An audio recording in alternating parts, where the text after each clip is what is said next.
What's going on, everybody? It's your boy BJ, the DJ. You are now tuned into the B-side. That's right. This is the B-side, and this is an extension of what we talked about in episode 11, Who Got Beef. But this one specifically is titled Drake versus Everybody.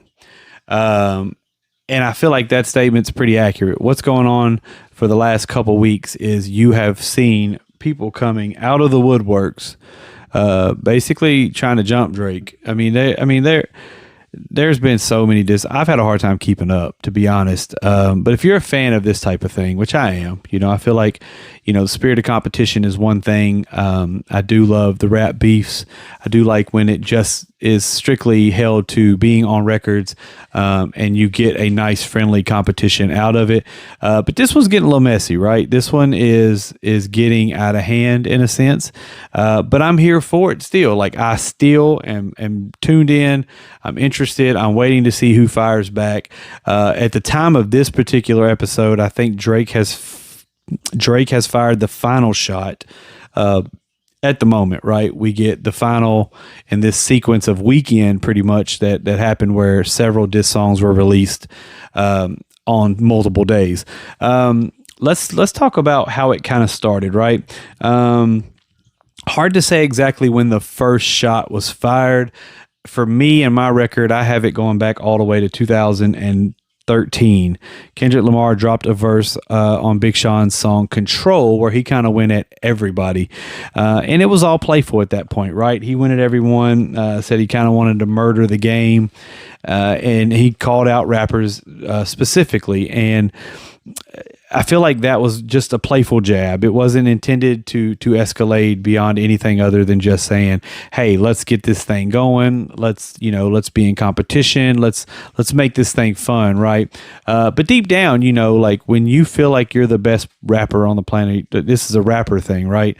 When you feel like you're the best rapper on the planet, there's nobody going to tell you different, and they're going to have to prove it, right? Supposedly, this is similar to the Jay-Z Nas thing. There's been shots thrown back and forth for some time now. But the first official launch, I think the first official attack where things were being put out there and everyone was being put on notice, was March of this year. And that was the Metro Boomin and Future collaboration that featured Kendrick Lamar, a song called Like That. And that was when Kendrick Lamar put everyone on notice. He, shots were fired. He referenced the first person shooter song, which again was where a lot of people feel like this whole thing started. I don't feel like what J. Cole said in that particular song was a shot at Kendrick or anybody. I felt like it was him basically stating an obvious that the three biggest artists of this current generation are Drake, J. Cole, Kendrick Lamar. And that was his way of just putting it out there in the open, saying, hey, respect is here. Love what you guys are doing. This is what's going on. But Kendrick put that whole friendship thing to rest when he said that there is no big three, it's only Big Me. And he went on to reference Drake. His shots were aimed, to me, specifically at Drake, because he mentioned Prince outlived Mike Jack. Kendrick Lamar has long compared himself to Prince in a sense of the respect thing. And Drake has long since compared himself to Michael Jackson as far as legacy and longevity and being the king of pop, right? So you get that Prince versus Michael Jackson reference there. It wouldn't be the only one you'd hear, but you get the first glimpse there that this is aimed specifically at Drake and not necessarily at Cole. For some reason, Cole was the first one to respond, and I don't really know why. I don't feel like Cole needed to be involved in this thing at all. I feel like he could have sat this one out. But he was the first one to respond with the 7-minute drill, which wasn't a bad song. It basically mentions K-Dot's catalog not really being up to par. The thing he states here, right, he says the first one's classic. And for me, when I think about, Kendrick's first album, I think that's Good Kid, Mad City. Technically, it's Section 80, but that was an independent release. But both of those really good albums, right? He says the first one's classic. The last one was tragic. Mr. Morale and the Big Stepper was his last album, which I'm not a huge fan of the album, but it's got some songs on it that I really enjoy. Like I love the "We Cry Together" song. Love that back and forth that goes on in there, and that song itself and the message there is a really, really, really great song. Second put people to sleep, and that was "To Pimp a Butterfly." To me, that's probably Kendrick's worst album. I know some people feel different, but I wasn't a huge fan of that particular album. And the third one was massive. That was his prime, is what Cole says, and that was the Damn album. And the Damn album was huge, right? The Damn album swept the Grammys, every category. He walked out with, I think, 4 or 5 that year. Triple platinum. You got Humble, you got DNA, probably 2 of his biggest songs to date, right? I don't feel like there was any lies stated in that particular part of the song, right? He then will go on to say one hard verse every 30 months or something. That's been a long debate about Kendrick Lamar's. His consistency takes him long times to drop. He'll drop a feature that's fire and you won't hear from him for a while after that. So, before the beat change, he mentions also 4 albums in 12 years. That's a play on like what Jay-Z said to Nas. And then he bowed out, right? Like he drops the diss song, he bowed out, he apologized, he took it off streaming platforms. He said it was probably the corniest thing he's ever done. That's why I don't really understand why Cole got involved in it at all. Cole could have really just sat this one out and said, you know what, guys, I don't feel like he's talking about me, but maybe he was in the spirit of competition stating that, hey, I'm that guy. I'm that nice. It's not just you two. I'm right here with you. And he is. And if I'm putting these 3 in order, as far as what I feel like has been significant, it's got to be Drake, Cole, Kendrick. Now, not to downplay anything Kendrick has done. I love Kendrick, love his music, he's Aftermath Camp. Anybody Drake co-signs, I typically co-sign and ride with, but I don't feel like he's held his end of the deal up when it comes to the other 2 artists. That's just my opinion. Now, for the beef, however, he has really impressed me. Like he has really shown that he's built for this. However, as things would come to light at the end of this, dive a little bit deeper into what reality is pretty much in this whole situation. Drake's first official response was push-ups, right? And for me, this track was basically Drake stating, hey, I'm a bigger artist than you. And I don't think we needed the track to understand that. We clearly can see Drake is a bigger artist than both of them, but specifically Kendrick, right? He disses Kendrick's height and his shoe size, some little cheesy punches there. Exposes K-Dot's contract. This is what I thought was pretty personal, right? Claiming that the business ain't really straight with Top Dog and Kendrick. He mentions everyone coming at him like a 20v1. We got that line in there. We get another Prince Mike Jackson reference when he says, what's a prince to a king? He's a son, basically stating that Kendrick Lamar is not even up to par with Drake's success and level, right? He comes in claiming to mess with Kendrick's baby mama too, right? He throws several references out there about Kendrick's baby mama, and that would kind of be a pattern. We'd start getting some secrets thrown out there, so to speak, or some personal things moving forward after this. It's like shots fired, right? It's also the first time we get a hint that there's probably more tea, more smoke to come, right? Not a bad effort, from Drake. I felt like, Drake as a rapper is great. And people talk about the ghostwriter. Drake, I felt like, Drake as a rapper is great. And people talk about the ghostwriter thing. Again, I've said, I don't care who writes for him. You have to be able to deliver it a certain way. And I feel like Drake never comes short in that sense, right? Drake also dropped the tailor-made freestyle, and this one was so creative. To have the AI generated Tupac and Snoop vocals, or Tupac and Snoop voice on your vocal, to make it sound like they were disappointed in Kendrick on how he's handled this Drake beef, I thought was a very creative way to go at it, and a nice angle, right? It was so disrespectful that Tupac's estate tried to sue Drake and to take it down off platforms, right? I thought this was a great two-piece from Drake. I felt like it served great purpose. I felt like, the message was out there that, all right, this ain't the end of this. This is about to get intense, right? And then we got, Kendrick dropped Euphoria right after that, right? This is when it really got intense. talked about Drake fabricating his past, how Drake's not really black. After calling Drake a master manipulator, we get this line here. This is the most important line in this song, and it is, "Don't tell no lies about me. I won't tell no truths about you." So we get the one line in the Drake song where, he kind of hinted that there's some more tea coming.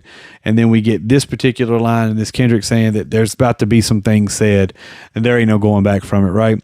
The beat switches up. Then he doubles down on some of the things he said in the first part, suggests Drake might be a little sweet. Brings Drake's contract situation into the fold too, talking about how Drake signed to Young Money. Young Money's owned by Wayne. Wayne signed to Baby. Baby signed to Universal or Interscope or whatever. So, maybe making a play there that there might not be some, business being handled on both ends. And then he also kind of calls Drake out on his whole, master manipulative, style where he would go back, throw two shots out there against Meek Mill and how he handled that whole situation. I feel like this was a solid shot back from K-Dot, man. I feel like he came hard on this one. He basically did it in 4 different styles too, on top of that. Not a lot said here differently just yet. He would go on to throw some shade at Drake's son in this particular song. So it's getting really personal at this point, right? He comes back quickly also right after this with 616 in LA. So that's a slight jab at some of Drake's titles on some of the songs off some of the albums, specifically like 7 a.m. on Brittle Path, 4 p.m. in Calabasas. These are some titles of some of the songs Drake has done where it's like a timestamp for a location as well. One thing after doing some research here, there's a couple of things to unravel in this title, right? 616 is irrelevant in any sense unless you think about it in a sense that it's actually Tupac's birthday, and it's also Father's Day in Canada. And then if you look up the biblical reference for Proverbs 6:16 through 19, there are 6 things that the Lord hates and 7 that are detestable. And that is the haughty eyes, the lying tongue, hands that shed innocent blood, a heart full of wickedness, feet that are quick to rush to evil, and false witness. And if you listen to the breakdown of this song, he is instantly calling out Drake for every one of those, right? The lies, the deceitfulness, everything that particular scripture involves, Kendrick is claiming Drake it has done or is doing, right? But he also questions, should he have responded so quickly? He reminds us that there are things in the industry that are a little weird. He drops hints that he's getting info from inside Drake's camp. Also, this was a huge line, right? Also, insinuating that his camp is full of freeloaders and backstabbers, right? Gloves are off at this point, right? We are off and running. At this point, they're not holding anything back. The same day we get Family Matters from Drake, he's basically accusing Kendrick of being a woman beater, domestic abuser. This is the hardest Drake has spit so far. Also saying that maybe one of K-Dot's kids ain't his. 20 minutes later, Kendrick responds, "Meet the Grahams." At this point, there is no holding back. The shots have been fired. The kids are involved. The family's known. He goes into this thing, and what I love about this particular song is that he comes in a stand type element, right? It's a written letter. The first one being to Drake's son, second being to Drake's mom, mentioning also Drake's dad. Third one being to Drake's supposedly illegitimate daughter, and the fourth one being to Drake himself. A lot of things being thrown out here on this one, right? And this one is what had me thinking, okay, Kendrick's up on this one. Kendrick's got this one in the bag. But then out of nowhere, Drake hits us with The Heart Part 6. Now, any of you who are familiar with Kendrick also knows that Kendrick has done a 5-part series called The Heart as well. He addresses the accusations of the leak being an internal team member, stating the ones that Kendrick getting his info from, they're clowns, right? He even goes on to insinuate that they fed Kendrick the information and Kendrick took it and ran with it. This was a plot twist on this particular issue. So he is like doubling back on everything that Kendrick has been saying. And he basically just says this: show me proof. And I feel like that this is kind of where the momentum has shifted. Drake supposedly, allegedly, has fed information to Kendrick. Kendrick has taken it, ran with it, created a couple diss songs, and pushed them out there immediately without doing his research. And now here we are sitting here waiting for the next response. Now, if what Kendrick is saying is true, there is a lot of personal things out there to digest. Drake being a pedophile, Drake messing with minors, Drake having an illegitimate daughter, all of these things, right? But if he's lying and Drake really did, where does that leave all this? Hard to say. All I know is that we're sitting here waiting for the next response. I'm here for it. Can't wait to hear it. That's what I got. This is the most interesting rap battle of my lifetime. And, again, loving Jay and Nas, loving Pac and Big, loving the Death Row Ruthless era, loving Ice Cube versus NWA. This is the most interesting because I don't feel like this one's going to go away for a long time. Now, I will say this: I don't feel like Drake will lose any credibility if what is being said is true. That's just the era we live in. That's the generation as what it is. Things have become acceptable even though they're morally wrong. But I do feel like this elevates Kendrick Lamar into that top spot discussion. You know what I mean? That's what I got. This has been the B-side. BJ the DJ.